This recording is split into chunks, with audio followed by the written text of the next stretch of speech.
চুয়াডাঙ্গায় একযোগে ৩৫৪টি ভোট কেন্দ্রে কিন্তু ভোট গ্রহণ সকাল থেকেই কিন্তু শুরু হয়েছে। আমরা দেখেছি চুয়াডাঙ্গায় সকাল থেকে যে ভোট গ্রহণ শুরু হয় তার আগে থেকেই কিন্তু ভোটাররা কিন্তু ভোট কেন্দ্রের বাইরে কিন্তু ভিড় জমান এবং সকাল 7:30টার সময় যখন ভোট কেন্দ্রের গেটগুলো খুলে দেওয়া হয় তখন থেকেই কিন্তু ভোটারদের দীর্ঘ লাইন আমরা দেখতে পেয়েছি।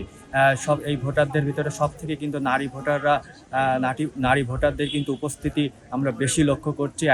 এখনো পর্যন্ত কিন্তু ঘড়ির কাঁটায় দুপুর 1টা বাজে, আর এই 1টার সময় কিন্তু এসে ভোটারদের যে উপস্থিতি সেইটা কিন্তু একটু কমের দিকে, কিন্তু নারী বুথগুলোর সামনে কিন্তু এখনও নারীদের যে উপস্থিতি সেটা কিন্তু আমরা দেখতে পাচ্ছি। চুয়াডাঙ্গা 1 এবং 2 আসনে কিন্তু 2-1টি বিচ্ছিন্ন ঘটনা আমরা ঘটতে দেখেছি এবং চুয়াডাঙ্গা 1 আসনের 9 নম্বর ওয়ার্ডের জামাতের সভাপতি যিনি আছেন তিনি কিন্তু ৭৯,০০০ টাকা নগদ সহ কেন্দ্র বাইরে থেকে তাকে আটক করা হয়। এছাড়া চুয়াডাঙ্গা 2 আসনের নাপিতখালী যে ভোট কেন্দ্র আছে সেখানে কিন্তু পোস্টাল ব্যালটের ভোট দেওয়ার পরেও কিন্তু কেন্দ্রে যে তিনি ভোট দিতে যান এবং সেই ভোট কেন্দ্র সেখানে জনতার হাতে আটক হন এবং তার ভ্রাম্যমাণ আদালতের মাধ্যমে কিন্তু তাকে জরিমানা করা হয়। আমরা এরকম 2-1টি বিচ্ছিন্ন ঘটনা ছাড়া কিন্তু এখনও পর্যন্ত ভোটের যে পরিবেশ সেটা সুষ্ঠু আছে এবং এই পরিবেশ সুষ্ঠু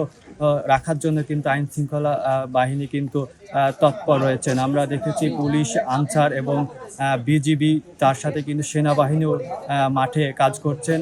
আমরা রিটার্নিং অফিসারের সাথে কথা বলেছি। রিটার্নিং অফিসার আমাদেরকে যেটা জানিয়েছেন যে এখনও পর্যন্ত ভোটের পরিবেশ অবাধ এবং নিরপেক্ষ আছে এবং যে কোনো বিশৃঙ্খলা এড়াতে তারা সব সময় প্রস্তুত আছেন। তো এই ছিল চুয়াডাঙ্গা থেকে ভোট গ্রহণের সর্বশেষ।